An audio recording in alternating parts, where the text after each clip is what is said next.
नमो राघवाय। ये हम अपने जगत गुरु जी चित्रकूट पीठाधीश्वर की जो भावार्थ बोधनी है हिंदी टीका उसका अनुवाद सहित पाठ करते हैं। आपको जैसी भी लगे आप कमेंट बॉक्स में लिख दिया करें। यह चल रहा है प्रसंग सीता स्वयंवर, जिसमें राम लक्ष्मण जनकपुर पहुंच चुके हैं। हमने आगे के प्रसंगों में आपको बता दिया है। जय श्री सीताराम। नमो राघवाय। बहुत आप लोगों का मन लगता है कि नहीं लगता है मुझे पता नहीं है, लेकिन आप जैसा कि इस ब्लॉग में देखते ही होंगे कि कितनी बढ़िया तो हवा चल रही है। इस गर्मी में भी इतनी बढ़िया हवा, उसमें से ये हमारी तुलसा मैया, इनके नज़दीक समीप बैठ कर के कहीं थोड़ा दूर वट वृक्ष भी रखा हुआ है। इस मेरे इस हाथ पे आंवले का लगा हुआ है। इनके नीचे बैठ कर के जो इस पाठ का अनुभव मैं कर रही हूँ वो आप एक बार अनुभव करें, तब आपको पता लगेगा कि क्या तो रामचरितमानस है और क्या ये प्रसंग है और इसमें क्या रस है। पहली बार आप चौपाई कोई पाठ करता उसके साथ का पाठ किया करें। धीरे धीरे ये पढ़ने से बहुत अच्छी तरह समझ में भी आने लगती है और अच्छे से पाठ होने लगता है। तो आइए, यहाँ क्या हुआ है कि राजा जनक ने क्या किया वो आगे का प्रसंग।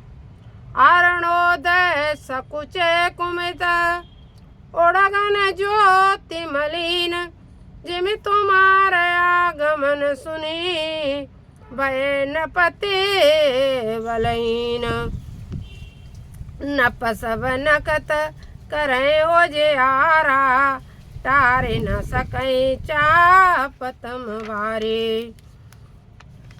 इस तरह से उस धनुष को कोई तोड़ नहीं सकता था।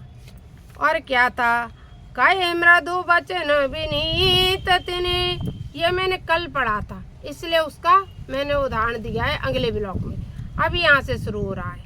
कई मृदु वचन विनीत तिने, बैठा रे नर नारी, बैठा रे नर नारी। उत्तम मध्यम नीच लगो, निज निज तल अनुहार। जो जैसे थे, कोई जैसा जिसको पद होता है, जैसे VIP सीट, लोकल सीट, ज़मीन की सीट, आप कथा भी सुनने जाओगे तो वहाँ अलग अलग कुर्सियाँ डली रहती हैं। उसी तरह से राजा जनक ने क्या किया, सबको अपने अपने अनुसार सबको यथा स्थान दे करके बिठाल दिया। क्या वैसे आप रामचरितमानस या राम कथा में जाते हो, भागवत कथा में जाते हो, तो मैं तो आप लोगों से एक ही आग्रह करूँगी कि कथा सुनो ज़मीन में बैठ के। ज़मीन में बैठ के कथा सुनोगे तो आपको एक अलग रस की अनुभूति होगी। और घंटे 2 घंटे बैठने की आदत डालो। कहो भले जब हम आदत भूल जाते हैं, मुझसे कम से कम तुलसा के पास गलत नहीं बोलूँगी, 5 साल पहले डॉक्टर ने कह दिया आप ज़मीन पर नहीं बैठोगे, कुर्सी पर बैठोगे, सारे कार्य ऐसे करोगे वैसे करोगे, सीट वाली टॉयलेट इस्तेमाल करोगे, सब कुछ कह दिया। लेकिन मैंने हल्दी का दूध पिया, धीमे धीमे करके भगवान राघव जी की कृपा से मैं आपके समक्ष ज़मीन पर बैठी हूँ और प्रतिदिन पाठ कर रही हूँ। 1-1, 2-2 घंटे हो जाए। कई बार मैं सुंदरकांड लाइव करती हूँ। तो ये सब भगवत कृपा से सब कुछ होता रहता है। भगवान पे भरोसा रखो और कार्य करते रहो। भगवान किसी के साथ, और अंत समय आएगा तब तो बड़े बड़े लोग ज़मीन पे आ जाते हैं। पता नहीं किस तरह से भगवान की कृपा हो जाए तो चलते फिरते ले जाएं, को खटिया पे पड़े रहें, इसका कुछ पता नहीं। हमारा प्रारब्ध किस जन्म का हमें किस जन्म में भोगना पड़ेगा ये पता नहीं है। अंत समय में तो क्या होने वाला है, लेकिन अपन अपने कार्य के अनुसार सही राह पे चलते रहें। तो आइए वह प्रसंग। राजकुंवर तय अवसर आए, मनो मनोहरता तनु छाए। गुण सागर नागर बर वीरा, सुंदर श्यामल गौर शरीरा। राज समाज विराजत रूरे, उड़गन मौजन जुग वेद पूरे। उसी अवसर पर सभी नर नारियां बैठे जाने पर श्री अवध के राजकुमार श्री राम लक्ष्मण रंगभूमि में आए। मानो उनके शरीर की मनोरता ही छाई हुई थी। सभी सद्गुणों के सागर चतुर श्रेष्ठ थे भगवान राम। जिनकी रही भावना जैसी, जिनकी रही भावना जैसी, प्रभु मूर्ति देखी तिन तैसी। जब भगवान आए तो जिसकी जैसी भावना थी भगवान को उसी रूप में देखने लगे। आप देखना, जिसके जैसे, यदि कोई आपको आपके परिवार की मान लो बात, और किसका उदाहरण दें, क्योंकि आदमी अपने निजी जन अनुभव से ही आदमी पता लगाता है कि ये बात सत्य है कि गलत है। दूसरे का उदाहरण दें तो आपको बड़े खन समझ में आएगी। इसलिए सबके जीवन, एक सीरियल आता था कई सालों पहले, उसमें कहते थे कि कहानी घर घर की, यही हाल, यही कहानी, यही सबके घर का हाल है। बस प्रसन्न कौन व्यक्ति रह सकता है? जो भगवत शरण में है।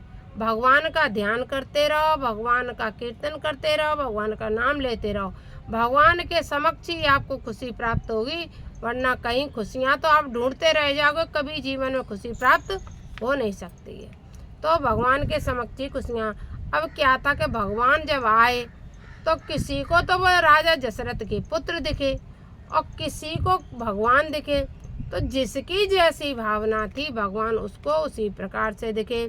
इसी तरह से किसी के लिए वही घर का एक इंसान बेईमान लगता है, किसी को वह साधु लगता है, किसी को उसमें अच्छाई दिखती है, किसी को उसमें बुराई दिखती है।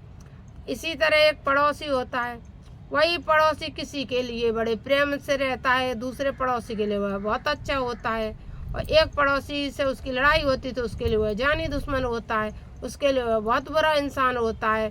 तो क्या है, सब भावना का खेल है ना। पड़ोसी दोनों है, वह भी पड़ोसी, यह भी पड़ोसी, लेकिन एक के लिए वह बहुत अच्छा है, एक के लिए वह बहुत बुरा इंसान है। तो यह सोच करके कि एक अच्छा है एक बुरा है, और बुरा अच्छा कोई होता नहीं है। ये हमारे मन और भावना का सब फर्क होता है। यदि हम किसी को अच्छा सोचेंगे तो अच्छा, और नहीं तो नहीं। जैसे भगवान की मूर्ति है घर में, तो जब हम मूर्ति के समीप बैठते हैं तो क्या करते हैं, जब भगवान को मूर्ति रूप में देखते हैं तो हमें भगवान मूर्ति नजर आते हैं। जो भगवान को भगवान रूप में देखने लगते हैं तो भगवान समझ में आते रहते हैं। और जो भगवान से रिश्ता बना करके, भगवान को भगवान मान करके पूजा करने लगते हैं, उनसे रिश्ता बना लेते, तो उन्हें भगवत प्राप्ति हो जाती है। जो उन्हें सिर्फ मूर्ति मानता रहता है कि भगवान ने मूर्ति बिठा ली है, हमें भोग भी लगाना है, ये करना होगा, तो उन्हें भगवान ही प्राप्ति नहीं होती है। तो भगवान से रिश्ता विश्वास की बात है और भावना की। तो जिसकी जैसी भावना थी उसको उसी रूप में भगवान जनकपुर में नजर आए। और क्या था, देखई भूप महारन धीरा, मनहु वीर रस धरे शरीरा, डरे कोटिल नप प्रभु निभाई, मनहु भयानक मूर्ति भारी, रया सुरचन चोनिप वेसा, तिन प्रभु प्रगट काल सम देखा, परवासन देखे दो भाई, नरभूषण लोचन सुखदाई, नारी बिलो कहे हर सिय, निज निज रुचि अनुरूप, जनु सोत श्रृंगार धरी, मूर्ति परम अनूप। और जैसी थी, कोई गेजे किसी तरह से देखा प्रभु को, किसी ने किसी भाव से देखा, पूर्वासियों ने दोनों भाइयों को अलग अलग रूप से देखा। विदूषण प्रभु विराट में दिशा, बहुमुख कर पगलोचन सीसा, जनक जाति अवलोकन कैसे, सजन सगे प्रिय लागई जैसे। जनक राज को ऐसे दिखे जैसे जे हमारे सगे संबंधी हो। सहित विदेह बिलोकई रानी, शिशु सम प्रीति न जाति बकानी, जोगिनी परम तत्वमय भाषा, शांत सोते समय सहज प्रकाशा। हरि भगतन देखे दो भाई इष्ट देव सब सुख दाता। हरि भगतन देखे दो इष्ट देव सब सुख दाता। राम चित भाव जय सिया सो सने मुख नहीं कतनिया। और अनुभव तिन कह सक सोऊ कवन प्रकार कहे कभी को।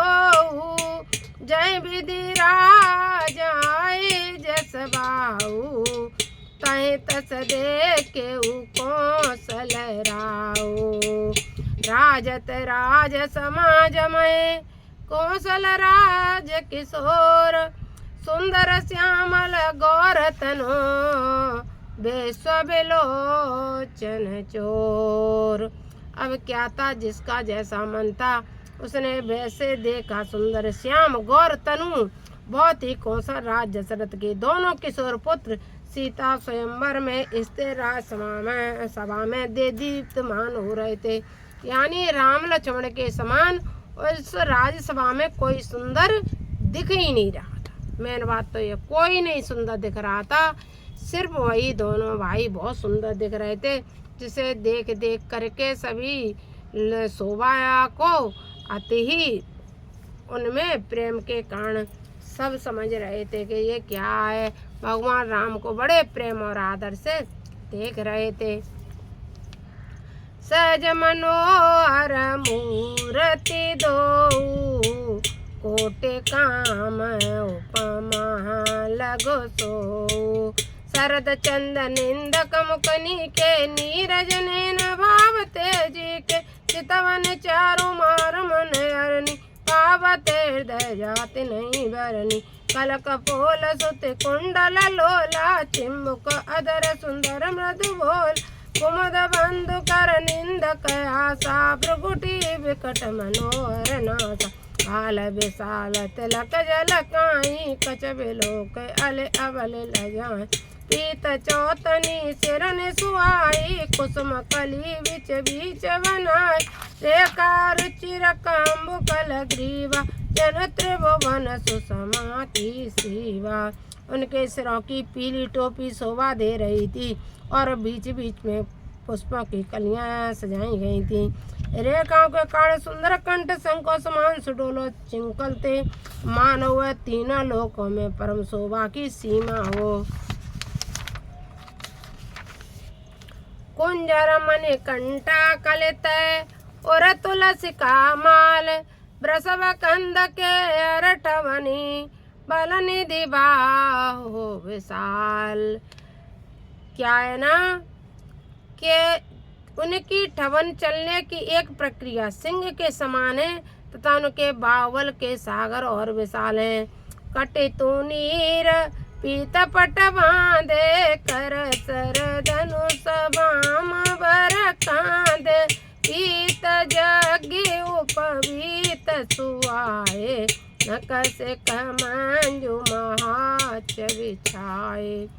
ये बात भी सत्य है, चाहे कितने भी हार पहन लो, कुछ भी पहन लो, सोने के जेवर चाहे कितने पहन लो, कितने ही आभूषण पहन लो, लड़कपन होता है, ये भी सुंदर लगते हैं, इनकी भी चाह रहती है। और जब भगवान के आप हो जाओ या भगवान आपको अपना बना ले तो समझ लो आपको जो इस कंठी में जो मैंने जो कंठी पहन रखी, इसमें जो आनंद आता है, इसमें जो सुख मिलता है गले में देख करके, वह किसी हजार क्या कहूँ कई तोले के हार से भी यह सुख नहीं है। और ना ही किसी फिर हार की किसी की पहनने की कोई चाह बचती है। वो यह चाह यह कलयुग में, वैसे ही सोने में तो कलयुग का वास है, इसलिए यह चाह कब तक है, जब तक आप कलयुग के पाप और अत्याचार और इस झमेलों में फंसे हुए हैं, तब तक ही आपको सोने चांदी सबकी चाह है। जब इससे आप परे हो गए, कभी एक दिन न जाने कब करिश्मा हो जाता है, कब भगवत कृपा हो जाती है, जिसमें हम भगवान के हो जाते हैं, भगवान हमारे हो जाते हैं और सबकी चाह मिट गई जाती है, सिर्फ भगवान की चाह रह जाती है। यह सब भक्त और भगवान के बीच की बात होती है। ये जानने वाले जानते हैं, अनजान टीका टिप्पणी करते रहते हैं, लेकिन ये भक्त और भगवान के मन की बात है। तो क्या था कि भगवान वहाँ पहुँच गए। अब हम आगे प्रसंग दूसरे ब्लॉक में दिखाएंगे, क्योंकि आगे बड़ा बना नहीं सकते हैं। तो नमो राघवाय। जैसा भी लगे और जैसी भी आपको हमारी बातें अच्छी बुरी लगी हो, कमेंट बॉक्स में लिख देना। यह क्योंकि कुछ कुछ निजी जीवन की भी बातें करते रहना चाहिए। नमो राघवाय।